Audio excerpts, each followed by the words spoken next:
Railways और China Airways में दौड़ लगी है, पहले बैंकरप्ट कौन होता है। भारत और पाकिस्तान की जो राइवलरी है, वो उसका कोई इलाज नहीं है, उसका कोई सद्देबाब नहीं है। या जो है वो किसी की नहीं सुनता। डोनाल्ड ट्रंप साहब के साथ जो स्टेटमेंट्स आई, रिस्पॉन्ड आता रहा कि हम जो है वो किसी थर्ड पार्टी को इन्वॉल्व नहीं करने देंगे। अगर रेलवेज और चाइना एयरवेज में दौड़ लगी है, पहले बैंकरप्ट कौन होता है। आज की परिस्थिति ये है कि सब प्रोविंसों में प्रोटेस्ट है, करीब 50 से ज्यादा यूनिवर्सिटियों में, बीजिंग, शंघाई, ग्वांगझू, शेंगडू, शिनजिन, हर जगह प्रोटेस्ट है और लोग खुल के आ रहे, कोई दब के नहीं आ रहा। पहले जो तियानमेन स्क्वायर वगैरह हुआ था, वहां केवल कुछ स्टूडेंट आए थे तो उसको तो ये दबा गया भाई स्टूडेंट प्रोटेस्ट है। आज लोग खुल के आ रहे, दबा के आ रहे हैं और सब खुद बताते हुए आ रहे हैं, कोई इसमें कोई छुपा नहीं रहा। आरुषि जी, हुआ क्या आज? देखिए, अगर आप देखिए, चाइना की इकोनॉमी बद से बदतर हो रही है। आज मैं देख रहा था कि आपको जल्दी उसके बारे में पता लगेगा। देखिए, ओबीआर बीआरआई का जो $1.3 ट्रिलियन का लोन है, उसका डिफॉल्ट ऑलमोस्ट श्योर है। अब चाइना रेलवेज और चाइना एयरवेज में दौड़ लगी है, पहले बैंकरप्ट कौन होता है।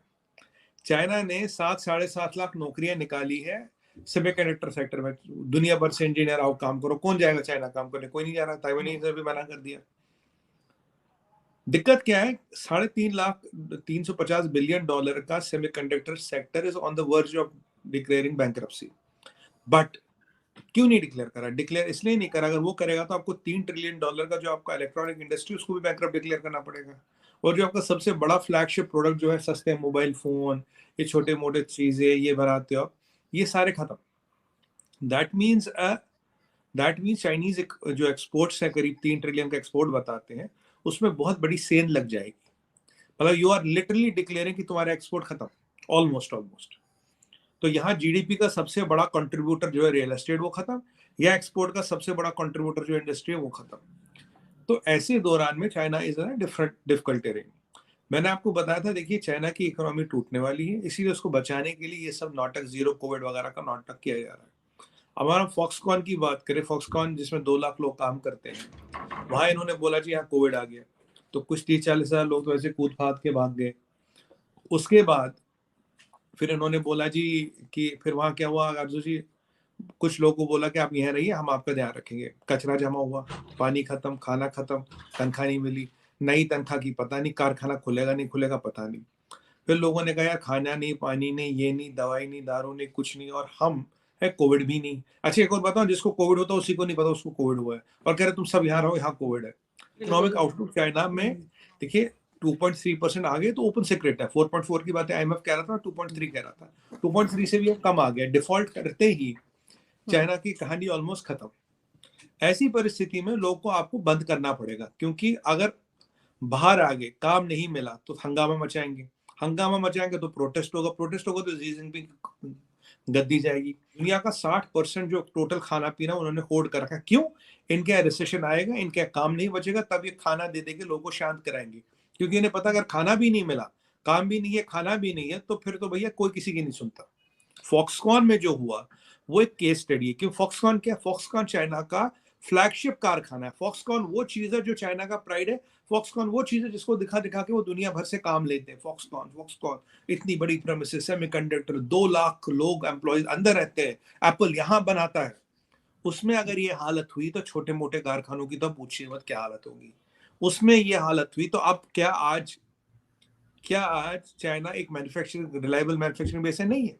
चाइना में देखिए ना आजू जी, रोज नया डिफॉल्ट है। आपसे मेरी लास्ट टाइम बात हुई, आपने तब बोला था सुमित जी आपकी सुने तो चाइना तो खत्म होने वाला। अब आप देखिए कितना हफ्ता भर हुआ होगा, अब ऑलमोस्ट आपको वो परिस्थिति दिख रही है।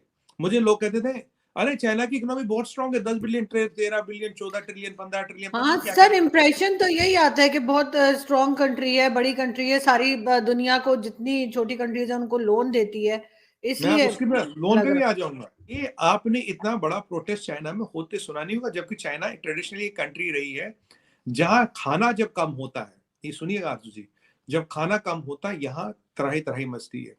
ग्रेट लीप फॉरवर्ड और कल्चरल रेवोल्यूशन में उन्होंने अपने 6 करोड़ लोग मारे थे, माओ ने 6 करोड़ लोग, 60 मिलियन पीपल। तो यहाँ ये सब खोना कोई नई बात नहीं है। से चाइना की कहानी इज ऑलमोस्ट एंडिंग। बोला लोन लेना, चाइना का लोन कहाँ से आता है? दो जगह से आता है। देखिए PCAOB एक्ट से तो डोनाल्ड ट्रम्प ने यूनाइटेड स्टेट्स ऑफ अमेरिका को काफी हद तक इंसुलेट कर लिया, उसको क्रेडिट जाता है इस चीज का, नेशनलिस्ट है ट्रम्प। अब जो लंदन स्टॉक एक्सचेंज है, पेरिस स्टॉक एक्सचेंज है, और जो यूरोप के जितने भी पब्लिक बैंक्स हैं, पब्लिक सेक्टर बैंक्स हैं, उनसे पैसा उठाया, पेंशन फंड से पैसा उठाया। यहाँ जापान बच गया, जापान के पास पैसा बहुत है पर उनकी चाइना से पुरानी रस्साकशी है तो जापान से पैसा नहीं लिया।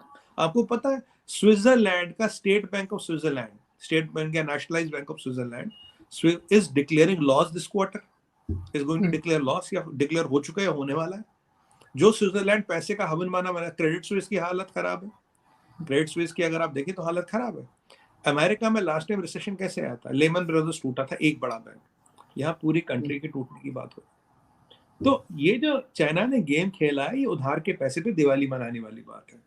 आपने दुनिया भर का कर्जा लिया, उससे अपने बिल्डिंगें बना ली, और लोगों को लगा, जो कॉमन आदमी जाता है पहली बार, अरे भाई ये तो बहुत बड़े यार, ये तो बहुत शांत, क्या बिल्डिंगें, क्या सड़कें, क्या इतनी गाड़ियों की कतार है कि दूर दूर तक दिखाई देती है, वो सब उधार का। इतनी बड़ी कंट्री है, फिर भी कंट्री को 12, चाइना को तो हम बड़ा ही बोलेंगे, लेकिन अगर इतनी बड़ी कंट्री के साथ ये होगा तो आपके ख्याल से उसका बाकी दुनिया पे क्या असर होगा? बता रहा हूँ, इफेक्ट पड़ने शुरू हो गए। आप देखिए चाइना का स्टॉक एक्सचेंज जिस दिन जी आया था, $100 बिलियन उड़ गया। चाइना में सारे म्यूचुअल फंड्स का रिटर्न कुछ नहीं बचा।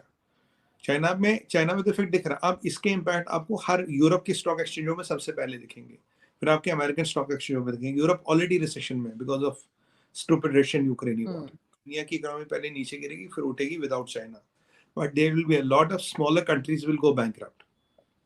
यूरोप में बहुत तबाही मचेगी, अमेरिका की इकोनॉमी इंपैक्ट होगी। अगर कोई इंपैक्ट नहीं होगा, वो होंगे हम। हमारा केवल 60-70 बिलियन का चाइना के साथ ट्रेड डेफिसिट है, हम वो पैसे देके किसी से भी माल उठा सकते हैं। 60-70 बिलियन कुछ, तो हम तो बड़े सेफ हार जी, सच बताऊं आपको, क्योंकि जितना हमने आत्मनिर्भर भारत और make in India Modi ji का विजन था, that is really fructifying and delivering on the ground.